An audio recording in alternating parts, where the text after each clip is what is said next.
இன்னைக்கு மட்டன் ஈரலை வச்சு ஒரு அருமையான கிரேவி தான் செய்ய போகிறோம். இதை எப்படி சிம்பிளாக டேஸ்ட்டாக செய்யலான்னு பார்க்கலாம் வாங்க.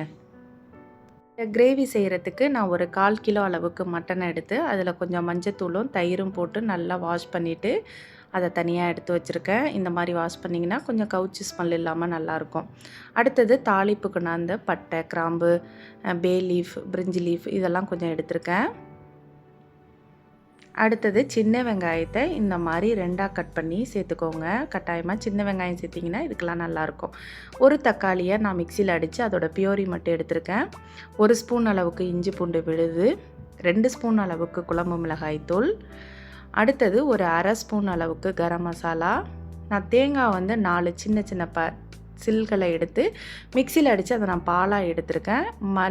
மல்லித்தலை கொஞ்சம் எடுத்திருக்கோம். 1 ஸ்பூன் அளவுக்கு ஒரு ஸ்பூனுக்கு குறைவாக ஒரு 1/2 ஸ்பூன் அளவுக்கு பெப்பர் எடுத்திருக்கேன். இதுதான் இதுக்கு தேவையான மொத்த பொருள். இதை வச்சு ஒரு சிம்பிளாக அதே சமயத்தில் ஒரு டேஸ்டியான கிரேவியாகவும் இருக்கும். எப்படி செய்யலான்னு பார்க்கலாம். இதுக்கு ஒரு பேனில் கொஞ்சம் எண்ணெய் விட்டு இந்த ஹோல் ஸ்பைசஸ் எல்லாத்தையும் நம்ம உள்ளே சேர்த்துக்கிறோம்.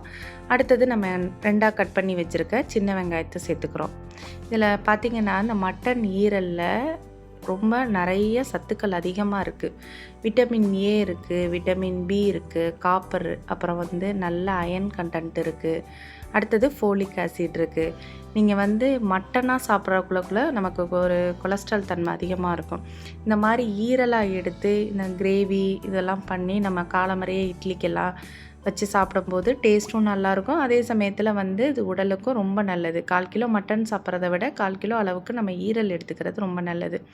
வாரம் ஒரு தடவை பசங்களுக்கு செஞ்சு கொடுக்கலாம். பெரும்பாலும் பெண்கள் வந்து அதிகமாக சாப்பிடணும். ஏன்னா நமக்கு தான் அயன் கண்டென்ட்டு ரொம்ப 40 வயசுக்கு மேலே குறைவாயிடும் உடம்புல. ஸோ இது வந்து மட்டனுக்கு பதிலாக ஈரலை வந்து சமைச்சு சாப்பிடும்போது அது ரொம்ப நல்லது. அதனால் இந்த இதை நல்லா சேர்த்துக்கோங்க உணவில். அடுத்தது நம்ம 2 ஸ்பூன் அளவுக்கு குழம்பு மிளகாய்த்தூள் எடுத்திருக்கோம். ஒரு 1/2 ஸ்பூன் அளவுக்கு கரம் மசாலா எடுத்திருக்கோம். இது எல்லாத்தையும் நல்லா வதக்கிட்டு எண்ணெயிலே வதக்குனிங்கன்னா அதோட பச்சை வாசனையெல்லாம் போயிடும். அதுக்கு பிறகு பார்த்திங்கன்னா நம்ம அரைச்சி வச்சுருக்க இந்த தக்காளியோட பேஸ்ட்டை சேர்த்துக்கிறோம். இதையும் நல்லா இந்த எண்ணெயிலே வதக்குனிங்கன்னா அதோட பச்சை வாசனையும் போய் நல்ல டேஸ்ட்டு கொடுக்கும். நம்ம கழுவி சுத்தம் பண்ணி எடுத்து வச்சுருக்க ஈரலை சேர்த்துக்கலாம். இதை வந்து நம்ம குக்கரில் வேக வச்சு சேர்க்கலை. இதை எப்படி நம்ம சேர்க்குறோன்னா டைரெக்டாக போடுறோம். ஸோ இது வேகிற அளவுக்கு நம்ம தண்ணி விட்டு மூடி வச்சா தான் இது நல்லா வேகும். ஸோ இது வந்து கறி அளவுக்கு ஹார்டாக இருக்காது. அதே சமயத்தில் சிக்கன் லிவரை விட மட்டன் லிவர் கொஞ்சம் ஹார்டாக இருக்கும். ஸோ அதனால் நம்ம வந்து 1 கப்பு அளவுக்கு ஃபுல்லாக தண்ணி எடுத்துருக்கோம். கொஞ்சம் உப்பு போட்டிருக்கோம். இது போட்டு நல்லா எல்லாத்தையும் சேர்த்து ஒன்றா மிக்ஸ் பண்ணிவிட்டு கொஞ்சம் நேரம் மூடி வச்சிட்டிங்கன்னா அது ஒரு 10 to 15 நிமிஷம் கூட நல்லா வேகலாம். வெந்ததுக்கு பிறகு எப்படி இருக்குன்னு பார்ப்போம்.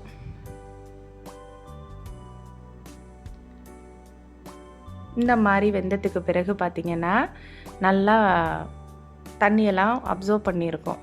இது எப்படி இருக்குன்னு நம்ம ஒரு ஈரலை வந்து செக் பண்ணி பார்த்துடலாம்.